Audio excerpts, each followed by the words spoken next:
बात करो dune movie अवतार जितनी फेमस क्यों नहीं है, जबकि दोनों के विजुअल्स बहुत बड़े हैं। दोनों के विजुअल्स आई कैचे है और एक ऐसा वर्ल्ड है जिसमें तुम खो जाओगे। तो बात करूं अवतार मूवी ने 300 से 400 करोड़ कमाए बिना किसी मार्केटिंग के। जब पहली मूवी रिलीज होने वाली थी तो जरूर जेम्स कैमरन आए थे, उन्होंने इंटरव्यू दिए थे, उन्होंने ये भी कंफर्म कर दिया अवतार हिंदुइज्म से इंस्पायर है। यहाँ तक कि अवतार संस्कृत से लिए हुए शब्द है उनके मूवी के लिए, अवतार जिसका मतलब होता है रिकार्नेशन। लेकिन जो अवतार के आप देखोगे हाइप देखोगे, अवतार के साथ भी बॉलीवुड की कितनी सारी बढ़िया मूवीज लगी थी। इतना कंपटीशन होने के बाद भी अवतार ने क्या कमाई की थी, 454 करोड़। मतलब यहाँ की मूवीज नहीं कमा पाती, अवतार मूवी कमाई कर गई, और वो भी 1 से 2 महीने में। इतने लंबे तक आजकल हमारे इधर की मूवीज नहीं लगती। तो इसके कई सारे रीजन है। वहीं पर ड्यून के भी मैं कहूँगा एक अच्छे फैन फॉलोइंग है इंडिया में, लेकिन वहाँ के मेकर्स इंडिया में प्रमोट करने के लिए भी नहीं है। तो ड्यून और अवतार की पॉपुलैरिटी बहुत है वेस्ट में भी इधर भी, लेकिन इसमें कई सारे फैक्टर है, marketing strategies, audience preference, cultural impact और रिलीज टाइमिंग भी। दोनों ही मूवीज विजुअली स्टनिंग है। अवतार की जो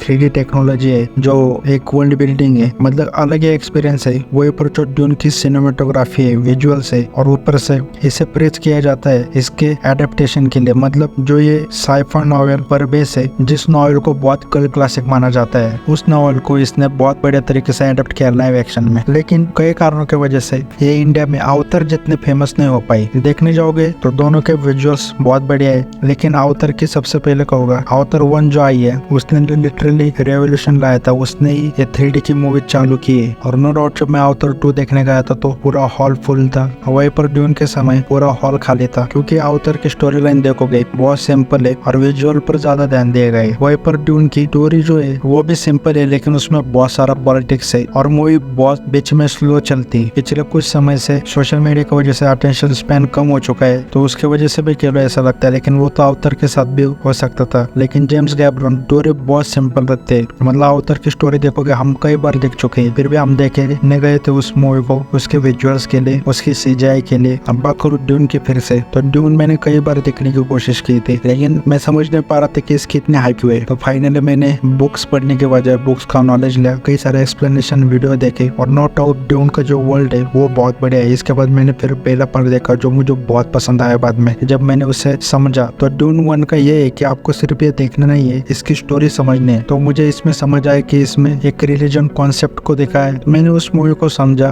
कि इसकी कहानी क्या बताना चाहती है। तो पहला पार्ट यही था ड्यून के वर्ल्ड को सेटअप करने के लिए और बॉल में से बनने की जो जर्नी है वो दिखाते हुए। दूसरा पार्ट भी वही है, बहुत स्लो है। तो यही रीजन है कि अवतार के देखोगे स्टोरी लाइन बहुत सिंपल है। तुम्हें यहाँ तक कि मुझे लगता है पहला पार्ट देखने की भी जरूरत नहीं उस वर्ल्ड को समझने के लिए, तुम डायरेक्ट दूसरा पार्ट देख लो। स्टोरी इतनी कॉम्प्लेक्स नहीं है, तुम जाओ विजुअल्स के लिए मूवी देखने जाओ, सेटिस्फाई हो जाओ, एंजॉय करो। वहीं पर ड्यून को जरूर तुम्हें विजुअल्स पसंद आएंगे, लेकिन तुम्हें स्टोरी समझनी पड़ेगी, कैरेक्टर समझने पड़ेंगे। और मैं यही कहूँगा कि सच में अगर तुम इस मूवी को फर्स्ट पास समझ जाओगे तो तुम्हें ये मूवी बहुत बढ़िया लगेगी। मतलब जब मैंने इसके ऊपर कई सारे एक्सप्लेनेशन वीडियो देखे, अच्छा ये इसका इससे कनेक्ट कर रही है, तो काफी चीजें मुझे समझ आई। और फिर मैंने जब पहला पार्ट फिर से देखा एक अच्छे साउंड सिस्टम लगाकर, तो एक अलग एक्सपीरियंस था। तो एक अच्छे साउंड सिस्टम के साथ ये मूवी देखो बहुत बढ़िया लग गया। और दूसरी बात मुझे लगती है मार्केटिंग स्ट्रेटजी। जेम्स कैमरन आप मार्केट करने में मैं कहूँगा बहुत होशियार है। उन्होंने जिस तरह मार्केट की थी मूवी, बहुत बड़े तरीके से उन्होंने मार्केट की। यहाँ तक कि दूसरे पार्ट के लिए भी वो इंडिया में आए, उन्होंने इंटरव्यू दिए। वहीं पर ड्यून के मेकर्स इंडिया में आए भी नहीं, और लिटरली उन्होंने एक दिन पहले मूवी रिलीज की थी। वर्ल्ड वाइड इससे जो रिलीज होने वाली थी मूवी, उससे एक दिन पहले इंडिया में रिलीज हुई, फिर भी वो इंडिया में न आए, और इसकी मार्केटिंग भी ना के बराबर थी। मतलब मुझे पता भी नहीं चला था कि उस दिन मूवी रिलीज हुई। और जाहिर भी कहूँगा मैं पहले जो पार्ट आया था उसके नंबर देखकर, अब दूसरे पार्ट का भी अगर अच्छा बॉक्स ऑफिस कलेक्शन आया तो मैं समझ सकता हूँ कि उनको अगर इतना बजट जो है उसका अगर 5% भी नहीं मिल रहा है तो वो क्यों प्रमोट करेंगे। लेकिन ड्यून 2 भी अभी ब्लॉकबस्टर होने के बाद अगर वो प्रमोट नहीं करते तो मैं कहूँगा वो बहुत बड़ी गलती कर रहे हैं, और मुझे लगता है प्रमोट कर देना चाहिए उनको। ओवरऑल यही कुछ चीजें मुझे लगता है जिसकी वजह से ड्यून जैसे मूवी इतने शानदार वे सिनेमेटोग्राफी होने के बाद भी अवतार जितनी फेमस नहीं है।